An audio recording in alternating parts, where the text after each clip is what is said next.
കഴിഞ്ഞ വീഡിയോയിൽ ഞാൻ എൻ്റെ അമ്മയുടെ ബർത്ത്ഡേ ആയിരുന്നു എന്ന് പറഞ്ഞിട്ടുണ്ടായിരുന്നു. അപ്പോൾ അന്ന് ഞാൻ കേക്ക് മുറിച്ചപ്പോൾ ഈ കേക്കിൻ്റെ ബേസ് ഞാൻ മാറ്റി വെച്ചതായിരുന്നു. അപ്പോൾ ഇന്ന് അത് വെച്ചിട്ടാണ് ക്രാഫ്റ്റ് ചെയ്യണത്. ഫസ്റ്റ് തന്നെ 2 കോട്ട് വൈറ്റ് കളർ പെയിൻറ്റ് ഞാൻ അടിച്ചെടുത്തിട്ടുണ്ട്. ഇനി ഇഷ്ടമുള്ള കുറച്ച് ഫ്ലവേഴ്സ് പേപ്പറിൽ വരച്ച് വെട്ടിയിട്ട് അതിൻ്റെ മുകളിൽ വെച്ചിട്ട് മുകളിൽ കൂടെ ഒന്ന് വരച്ച് കൊടുക്കാം. വല്ലാണ്ട് അമർത്തി വരയ്ക്കണ്ട. വല്ലാണ്ട് അമർത്തി വരച്ചാൽ ഇതുപോലെ പെയിൻ്റ് അടക്കം പറഞ്ഞു പോരും. നന്നായിട്ട് വരയ്ക്കാൻ അറിയാമെന്നുണ്ടെങ്കിൽ ഈ ഒരു സ്റ്റെപ്പ് ചെയ്യേണ്ട ആവശ്യമില്ല.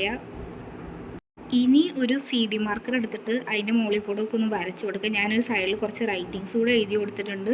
പിന്നെ ഈ 3 ഷെയ്ഡാണ് ഞാൻ അടിച്ചു കൊടുക്കുന്നത്.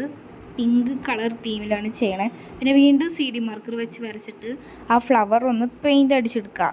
ഞാൻ അവിടെ ടുലിപ്സാണ് കേട്ടോ വരച്ചേക്കണേ, മനസ്സിലായിന്ന് തോന്നുന്നു. ബ്ലാക്ക് കളർ വെച്ചിട്ട് ഞാൻ ആ റൈറ്റിങ്സ് കൂടെ ഒന്ന് എഴുതി കൊടുത്തിട്ടുണ്ട്. പിന്നെ സിൽവർ ഗോൾഡ് കളർ വെച്ചിട്ട് ഒന്ന് ടച്ച് ചെയ്തും കൂടി എടുത്തിട്ടുണ്ട്. അപ്പോൾ ഇത്രയുള്ള ഇന്നത്തെ നമ്മുടെ ക്രാഫ്റ്റ്. ഇഷ്ടപ്പെട്ട ലൈക്കും സബ്സ്ക്രൈബും മറക്കണ്ട.